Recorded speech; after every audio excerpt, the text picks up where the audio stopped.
And now, a tale well calculated to keep you in suspense. In a moment, Act One of Pages from a Diary, starring Jim and Henny Backus, and written especially for Suspense by Virginia Voland. This first portion of Suspense is brought to you by the makers of Marlboro cigarettes. Ready? Take a nice, easy beat. Mix in the bass. Now add the vibes. There you go. Each one's good, but together, they're great. Marlboro cigarettes are a lot like that. They've got a special combination that gives you full flavor in a filter cigarette. Marlboro's got the combination, the famous Richmond recipe of ripe golden tobaccos, combined with the exclusive Select Trait filter. Marlboro, plenty rich, yet plenty mild.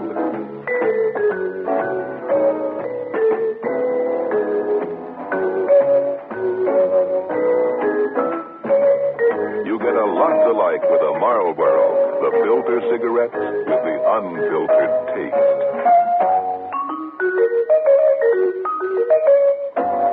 Try 'em.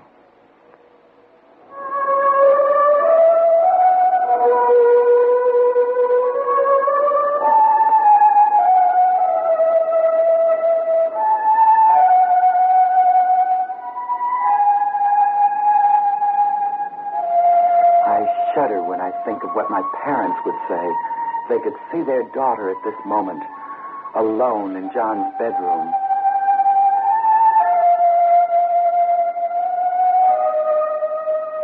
I have the right. I must learn what I can about what happened. What drew him away from me? I think he loved me, but there were times when he hated me. So I've cast my inhibitions to the winds. I waited as long as I could for an answer to whatever happened.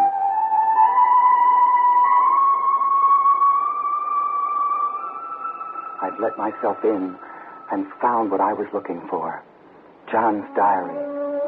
I've always known he kept one. Maybe he told it what he never would have told me. He used to tell me everything. Did I find proof another woman meant more to him than I? When did he start acting so strangely?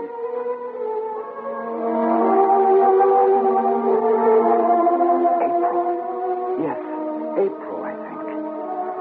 Here is the first entry for that month. Something is wrong with me lately.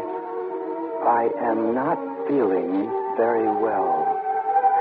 Actually, that is a ridiculous statement. For physically, I am as fit as can be. Living as I do here on the farm, half out of doors, sleeping like a log. Eating the good country food my house beekeeper prepares so carefully for me. How could anything go wrong with the solid and well-constructed machine that is my body? No, it is something deeper and less tangible than that. It is very hard to put into words. What I am most conscious of is a division within myself, a conflict of desires and emotions. I find myself wanting to do something and yet not wanting to do it at the same time. Last night, that business of Janet, I was freshening up with the usual anticipation that I always feel when I'm going to see her, when suddenly I experienced the most positive reaction against going to her house. My whole system stiffened with revolt against the idea. And for a moment, I found myself actually disliking her, no? Let me be completely honest. Actually hating her. Now, this doesn't make sense. She is my darling, and without her, my life would be empty and worthless to me. Of course, I overrode that ridiculous feeling and walked across the knoll to her place anyway. But somehow the evening was spoiled. I didn't feel the same unalloyed pleasure in the company that I always do. Part of me was at peace and at home, as I always am, and the other part wanted to rush away, to be free of her. And since I did not indulge that strange whim, just sat there being hateful and critical of her. It makes no sense. There are other times, too, when I feel this inner conflict. I'm torn two ways about so many things lately. I must get a grip on myself. Pull myself together. May 3rd. How can I feel sorry for people who feel a hammer beating in their brains? In my brain, there are two hammers beating constantly. When they beat together in rhythm, I find I can endure it. But when they start their counterpoint, hitting out in opposition to each other, sometimes I feel as if I'm two different people, constantly warring with each other. My body is a battleground, and two personalities inside me are contending for supremacy. May 5th. This horrible war in me is still raging. Neither character will reconcile with the other. For every impulse I feel to do something or say something, there is a counter-impulse against it. Nothing is clear, simple, and uncomplicated anymore. Torn in two directions, any action becomes difficult, a struggle to complete. I just cannot decide things.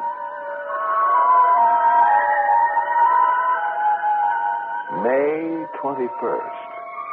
I am two people. I can feel it so plainly now. Why did I never recognize that fact before? I suppose that in some measure it is true of all of us that we are divided personalities, but I never thought it could be this strong. The two inhabitants of my physical shell refuse to be still. They're constantly fighting. In my brain, the two hammers are always at it. They beat out the minutes of my life in fearful opposition, as if each one were struggling to force its rhythm upon my pulse and heartbeat. I suppose one is probably good and one bad. That is usually so. With me, which is which? I'm so confused, I can't tell the difference. Whichever one is in the ascendancy seems to me the most desirable self, the leader my body must follow.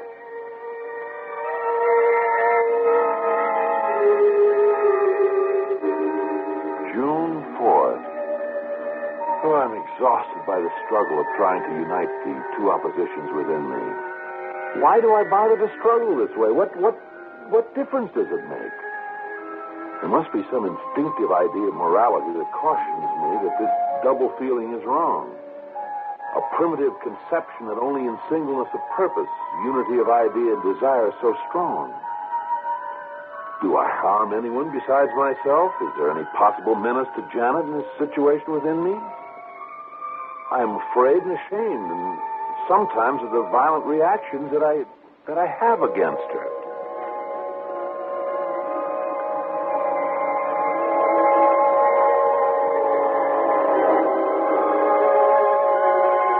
July 9th.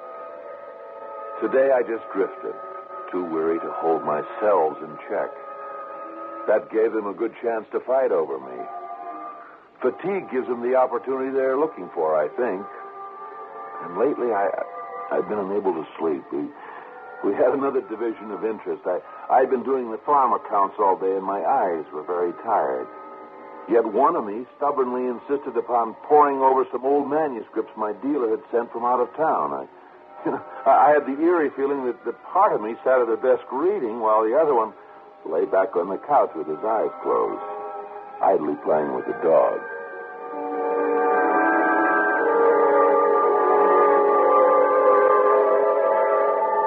July 25th. What would Janet say if she knew how we felt about her? I know that my erratic behavior is causing her unhappiness, but how can I explain this thing? One of us loves her so deeply, so surely. There's no joy in life for me without her. And then sometimes I hate her so viciously, so fiercely that I would like to kill her.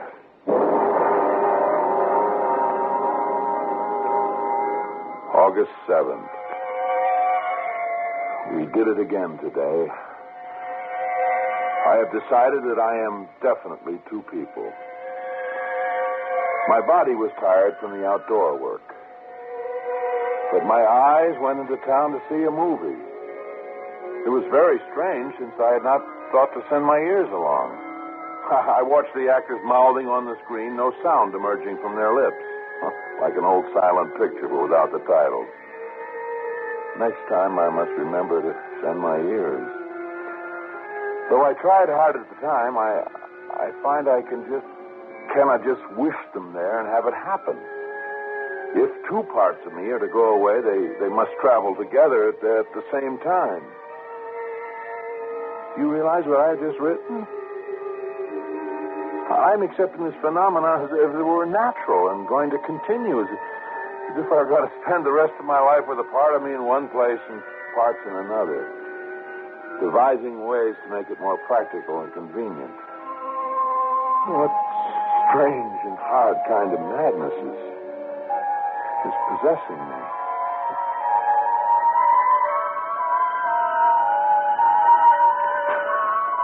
August 21st. If I'm to be capable of this trick, that of sending parts of me off on some errand or another while other parts sit quietly at home, I'm resolved it shall be profitable. Now, last evening there was a symphony in New York. And instead of subjecting myself to the fatiguing journey into town, I sent my ears off by themselves to enjoy it. The music never seemed better to me. Apparently there can be such concentration of that one sense or organ that is by itself is to produce the maximum sensitivity and awareness. The little experiment almost had an embarrassing repercussion, however. Mrs. Wilkes, my housekeeper, came in to tell me something. And it suddenly occurred to me that I would not be able to hear what she was saying, so I quickly pretended that I was asleep. Perhaps not quickly enough, though, because the look she gave me that I saw through my partly closed eyes was peculiar.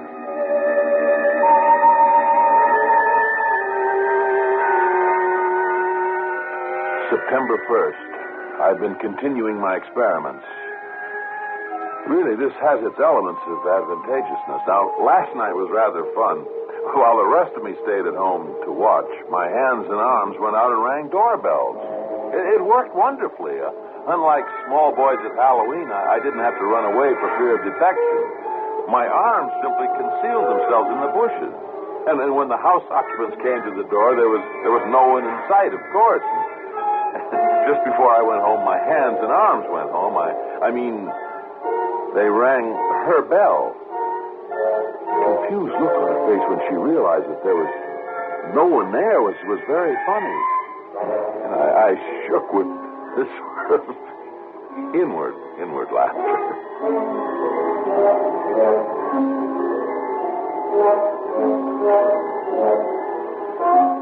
September 11th. I haven't seen her recently. I've been too busy making my investigations of myself, of my two selves. Besides, one of us gets violent every time we are around her. She does something internally shattering to me, to part of me, just to be in the same room with her. It is as if she were unconsciously trying to exercise something inside of me. Damn her, what right has she to interfere? I intend to live as I please, and I will not be criticized. If she persists, I shall have to find some means of separating her life from mine. September 13th. My housekeeper has left. Does she find me strange? Is it beginning to show? Oh, well, it doesn't matter. I can cook well enough for myself. I'm not very hungry either. I am certainly not eating for two. September 21st. I feel better this week. I've been continuing with my experiments. It is a strange but positive kind of pleasure. I have a feeling of such incredible power, a strength double that of others.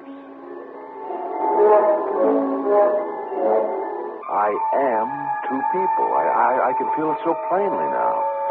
Why did I never recognize that fact before?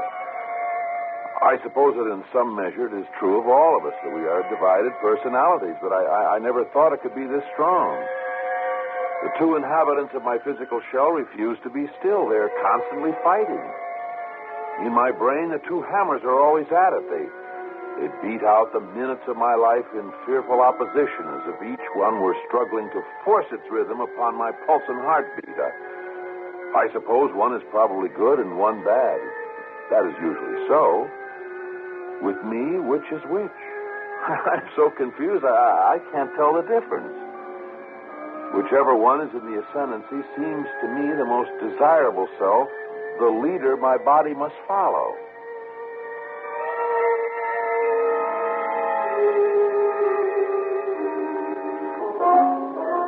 September 29th. I must keep away from Janet. I'm likely to do her harm. Last night we both went out to see her. Part of me was lonely, wanted to be warmed by her personality. I've seen very little of her these past 3 months. And the other part just sat there hating her.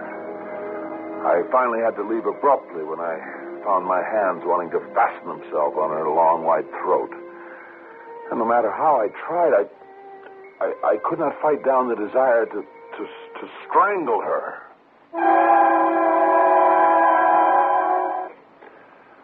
October 11th. Most of my trouble is at night. I find that my thoughts become so absorbed with her, chiefly after dark.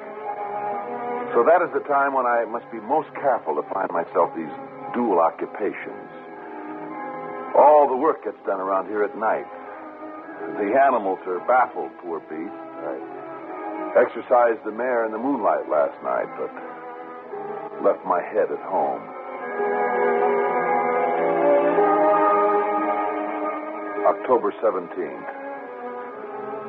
I am worried and very frightened. Tonight, Janet nearly came to great harm. I was tired and a bit careless. I wanted to sleep for a change. So, while I lay in bed, still half awake, my hands and arms went away over to her house. I was almost asleep before I realized what was happening, and I sprang up shaking with apprehension. It was all I could do to cover my body sufficiently to make the trip without my hands. And I got to her house just in time, I imagine. My hands and arms were already in her room.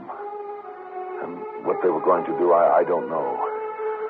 But I know they were going to do her some damage, and I had a deep feeling that it was very fortunate that I had been no later than I was. She woke up then and almost screamed. What was I doing in her house, in her room, at such an hour?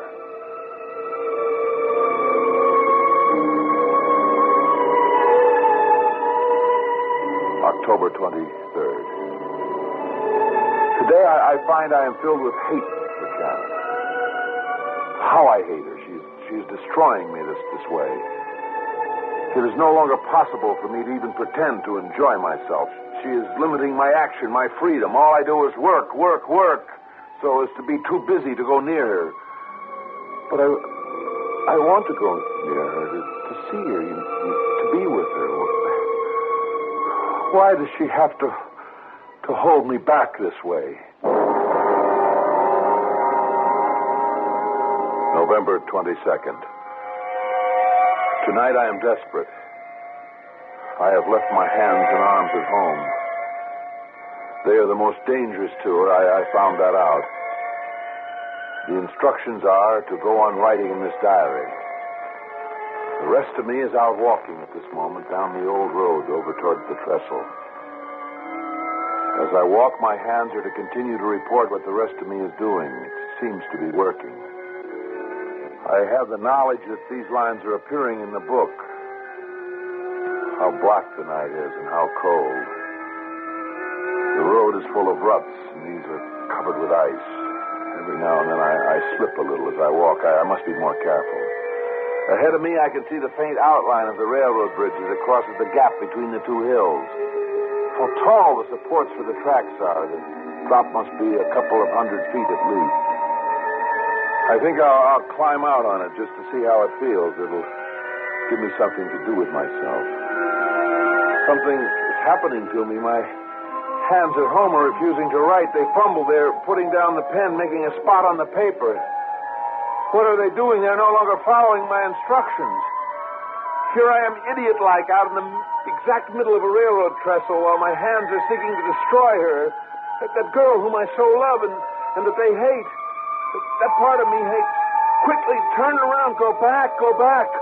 One foot in front of another, no looking down. You remember that from when you were a kid, too. Now, wait a minute. Easy. You almost slipped then. There's ice on the rails. You could only hurry so much if you were to arrive at all. If only I could get there in time.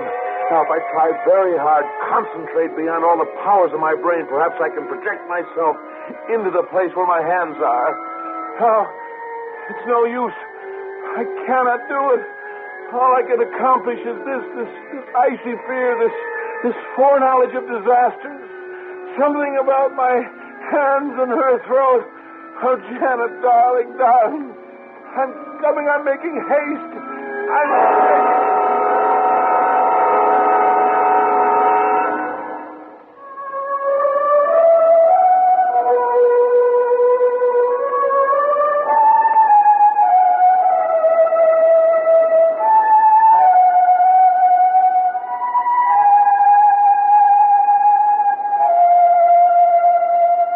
November 23rd. I won't pretend that I understand completely, but I know a little more after reading John's diary. There's no use talking about it now. It's all over. Finished. Life is finished in a way for me, too. John is dead, and without him...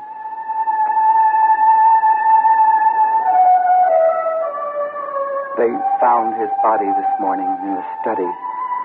And here in his bedroom, these words that raise more questions than they answer. I had a nightmare last night. I thought I was being strangled, choked to death by two powerful hands that hated me with a live and vengeful hate. I tried to cry out, but those two hands cut off all sound that I could make. I felt myself slipping away, dying. And then, suddenly, I felt a crash somewhere, far off. And just as suddenly, the hands withdrew from my throat. My breath came back, slowly. I remember hearing the clock downstairs strike. It must have awakened me, because I heard its 4 notes, one after the other. They say that John must have died about 4 o'clock, maybe a little before. I must remember to keep this scarf around my neck at the funeral. Keep it high and well tucked in. Otherwise, the purplish bruises on my throat will show.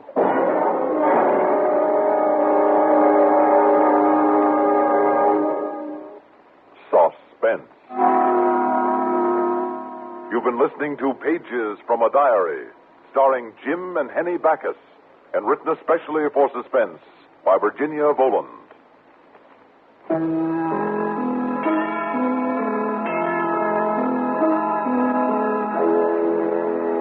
Suspense is produced and directed by Fred Hendrickson. Music supervision by Ethel Huber. This is Stuart Metz speaking. Listen again next week when we return with another tale well calculated to keep you in suspense.